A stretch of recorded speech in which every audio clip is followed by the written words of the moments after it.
لا یمسہ الا المطہرون، اسے پاک لوگ ہی چھوتے ہیں، یہ تمام جہانوں کے مالک کا اتارا ہوا ہے۔ اب اس کی ایک تفسیر یہ فرمائے گی کہ اس سے جو کہا گیا کہ اسے پاک لوگ ہی چھوتے ہیں، تو فرشتے اسے چھوتے ہیں،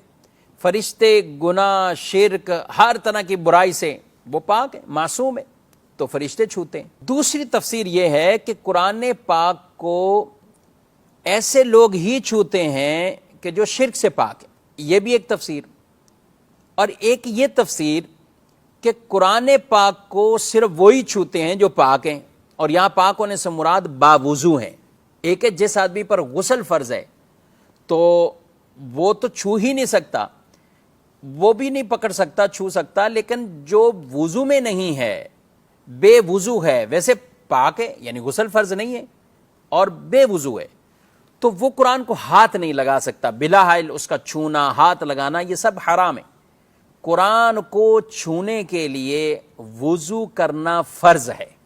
قرآن کو چھونے کے لیے۔ تو ایسا شخص ہی قرآن کو چھوئے گا، ہاتھ لگائے گا، پکڑے گا، کہ جو باوضو ہو، اس پر غسل بھی فرض نہ ہو اور وہ باوضو ہو۔ ہاں، قرآن کو چھوئے بغیر اگر کوئی زبانی قرآن کو پڑھنا چاہتا ہے، بے وضو ہے، غسل فرض نہیں ہے لیکن وضو بھی نہیں ہے، تو زبانی پڑھ سکتا ہے، یا ایسی جگہ دیکھ کے پڑھ رہا ہے کہ وہ خود قرآن کو چھونا نہیں پڑھ رہا، تو دیکھ کر بھی پڑھ سکتا ہے لیکن چھوئے گا نہیں، ہاتھ نہیں لگائے گا۔ لیکن جہاں اس کو ہاتھ ٹچ کرنا ہے، ہاتھ لگانا ہے، تو اس کا وضو ہونا یہ فرض ہے۔ بغیر وضو کے قرآن کو چھوئے گا، ہاتھ لگائے گا بلا حائل، تو یہ حرام ہے۔ ہاں، کبھی ایسا ہو سکتا ہے کہ وضو بھی نہیں ہے، وہ قرآن کو ہاتھ لگانا ہے، اٹھانا ہے، کہیں رکھنا ہے، تو آپ ایسے کسی کپڑے کے ساتھ قرآن کو اٹھائیں جو آپ کے تابع نہیں ہے، یعنی الگ سے کوئی چادر ہے، کپڑا ہے، اس سے آپ نے قرآن پاک کو اٹھا لیا اور دوسری جگہ رکھ دیا، یا قرآن پاک کوئی الگ سے بالکل جیسے قرآن ہوتا ہے، پھر الگ سے ایک غلاف ہوتا ہے جو اس کے اوپر چڑھا ہوا ہوتا ہے، یہ ایسا غلاف جو قرآن سے الگ سے ہوتا ہے اور اس کے اوپر یعنی قرآن کے تابع نہیں ہے،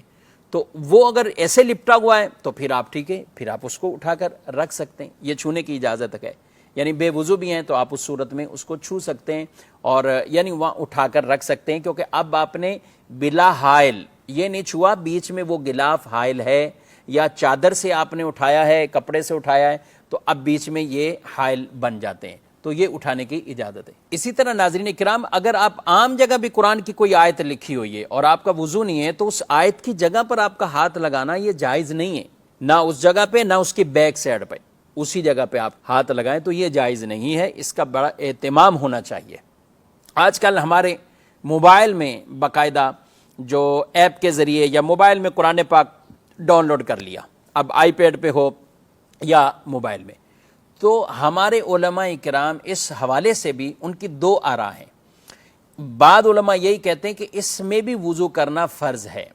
یعنی آپ یہ ٹچ کر رہے ہیں، قرآن کے صفحات کو آگے پیچھے کر رہے ہیں، تو وضو یہاں بھی کرنا فرض ہے۔ وہ اس کی اجازت نہیں دیتے کہ بغیر وضو موبائل یا آئی پیڈ ٹیبلٹ وغیرہ میں آپ ایسے ٹچ کرتے جائیں۔ اور بعض علماء یہ کہ وہ کہتے ہیں کہ یہ چونکہ شعائیں ہیں جو ظاہر ہوتی ہیں، اصل قرآن کے اوراق پر باقاعدہ وہ نہیں ہے، تو اس لیے وہ اس کی اجازت دیتے ہیں کہ یہاں پہ وہ حرام والا حکم نہیں آئے گا۔ البتہ دارالفتہ اہل سنت کا بھی یہی موقف ہے، اور بہتر ہم یہی کہتے ہیں کہ اگر موبائل سے بھی کوئی ٹچ کر رہا ہے تو وہ وضو کر لیں، یہ زیادہ اچھی بات ہے، بہتر ہے، اور البتہ کسی نے ٹچ کیا تو وہ گناہگار نہیں ہوگا۔